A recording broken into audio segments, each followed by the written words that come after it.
You ready to hear about some serious banking drama? Well, buckle up because Silicon Valley Bank just imploded and we're here to spill the tea. So, picture this. Senior FDIC officials were getting as much attention as the red carpet as the Oscars. Yeah, you heard that right? Banking officials getting the same treatment as Hollywood stars. But why, you ask?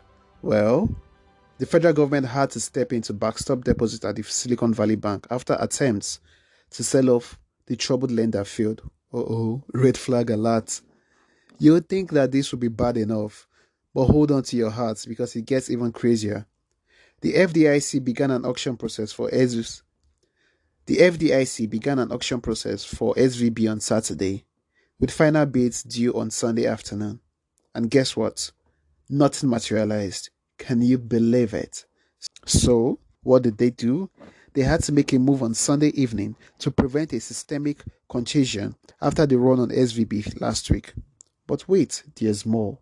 The Federal Reserve and the Treasury Department also announced that Signature Bank had been closed by New York State regulators, citing similar risk. Are you sensing a pattern here? Red flags everywhere. Now we have to ask ourselves, should this have caught them off guard? Were there any warning signs that we missed? Let's dig deeper and find out the biggest red flags that led to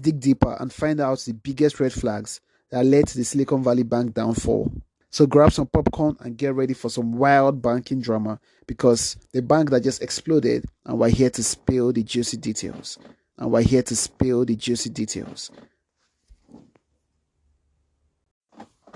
Hindsight is 2020, and looking back, SVB had more red flags than you'd see on a Carolina beach in October. And trust us, that's a lot of red flags.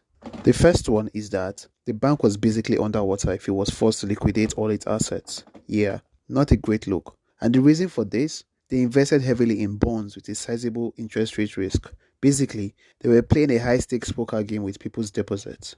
But it gets worse, a lot worse. As of December, roughly 95% of deposits were above the Federal Deposit Insurance Corporation $250,000 insurance limit. So, they were playing high-stakes poker with people's deposits and most of it wasn't even insured. Guess what again? They didn't even have a chief risk officer for 9 whole months. That's like a kid without a babysitter. Things were bound to go wrong, and they did. But wait, there's more.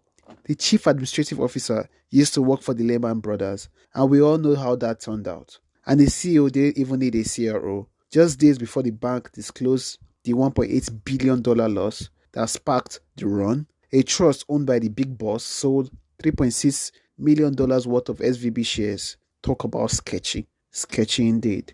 Now, if all of that wasn't enough, tech venture capitalist Peter Thiel withdrew his founder's fund entire account, worth millions from the bank, and encouraged its portfolio company to do the same. And where Thiel goes, many tech followers follow. So basically, the bank entire clientele is hardwired to act in a way that perfectly facilitates bank runs. In summary, SVB had so many red flags they could have started their own In summary, SVB had so many red flags they could have started their own bank.